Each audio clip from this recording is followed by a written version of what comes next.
আজকের আলোচনায় আসার আগে আমাকে আমার এক শুভাকাঙ্ক্ষী বললেন যে যাচ্ছেন তো স্বরাষ্ট্রমন্ত্রীকে নিয়ে কিছু বলেন না, তিনি অত্যন্ত প্রতিশোধ পরায়ণ মানুষ, খুব হিংস্র মানুষ। প্রসঙ্গ টেনে বললেন যে দেখলেন না এহসানুল হক মিলনের জীবনকে কিভাবে নাস্তানাবুদ করে দিয়েছে, তো ওনার সম্পর্কে আর তেমন কিছু বলেন না। তো আমি ভাবছিলাম যে আসলে বোধহয় না বলাই ভালো কিনা। তো আমি যখন এই অনুষ্ঠানে আসার জন্য বের হব, আমাকে আমার এক বন্ধু বিশিষ্ট জনপ্রিয় নাট্যকার অরণ্য আনোয়ার টেলিফোন করেছেন। আমি জানি আপনি চিনেন হয়তো। অবশ্যই।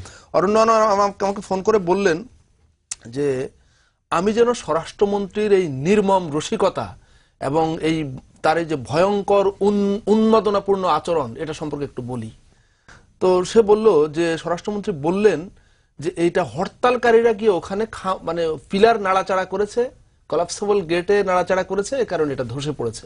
বা কলাপসেবল গেট আছে, এটা নিয়ে ধাক্কাধাক্কি হয়।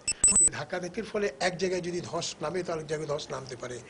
আর কি হরতাল সমর্থকরা করেছে, এটা দিয়েছে, তারা পিকেটিং করেছে, ওখানে নাড়াচাড়ি করেছে। স্বরাষ্ট্রমন্ত্রী বললেন যে এইটা হরতালকারীরা গিয়ে ওখানে মানে পিলার নাড়াচাড়া করেছে, কলাপসেবল গেটে নাড়াচাড়া করেছে, এই কারণে এটা ধসে পড়েছে।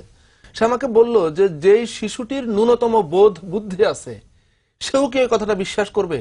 অথচ রাষ্ট্রের স্বরাষ্ট্রমন্ত্রী, সরকারের স্বরাষ্ট্রমন্ত্রী, যিনি সবচাইতে রেসপন্সিবল হওয়ার কথা, তিনি এরকম একটা থিওরি দিয়েছেন, গত পরশুদিন দিয়েছেন, এবং গতকালকে তিনি সেটার পক্ষে আবার সাফাই গিয়েছেন যে আমি এখনো বিশ্বাস করি যে এটা ঘটেছে এবং এটা তদন্তে প্রমাণিত হবে। মানে এটাকে আমরা, আপনি যদি এটাকে নোংরা রাজনীতিকরণ না বলতে চান তাইলে আর কোনটাকে বলবেন আমি জানি না। ইনি তো সেই স্বরাষ্ট্রমন্ত্রী যে আমাদের ওই বিশ্বজিৎ সাহাব পুরনো ঢাকায়, যাকে ছাত্রলীগের সন্ত্রাসীরা চাপাতি দিয়ে কুপিয়ে প্রকাশ্যে খুন করেছে, তারপরে স্বরাষ্ট্রমন্ত্রী বললেন এই ছেলেগুলা ছাত্রলীগের কেউ না, মিডিয়াকে বলেছেন প্রকাশ্যে।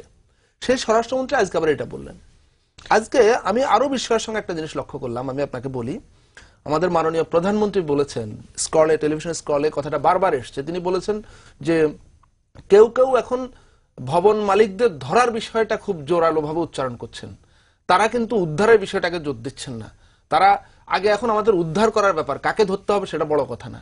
দেখুন, আমি প্রধানমন্ত্রীর সঙ্গে দ্বিমত করছি না, কিন্তু আমি একটা ঘটনা স্মরণ করতে চাই। আপনার মনে আছে আজ থেকে 1 বছর আগে তেজগাঁও শিল্প এলাকায় একটা নির্মাণাধীন হসপিটাল ধসে পড়েছিল। ধসে পড়ার পর সেই ঘটনায় পুলিশ কয়েকজনকে আটক করেছিল, তার মধ্যে একজন ছিলেন বিএনপি নেতা ডাক্তার এজেডএম জাহিদ হোসেন। ঘটনার রাতেই তাকে আটক করা হয়েছিল, আটক করে তাকে চালান করা হয়েছে, পরে তিনি জামিনে মুক্তি পেয়েছেন। পরে দেখা গেল যে ওই ভবন নির্মাণের সঙ্গে যে জাহিদ জড়িত তার নাম জাহিদুজ্জামান, এবং ডাক্তার জাহিদের সঙ্গে তার দূরতম কোনো সম্পর্কও নেই।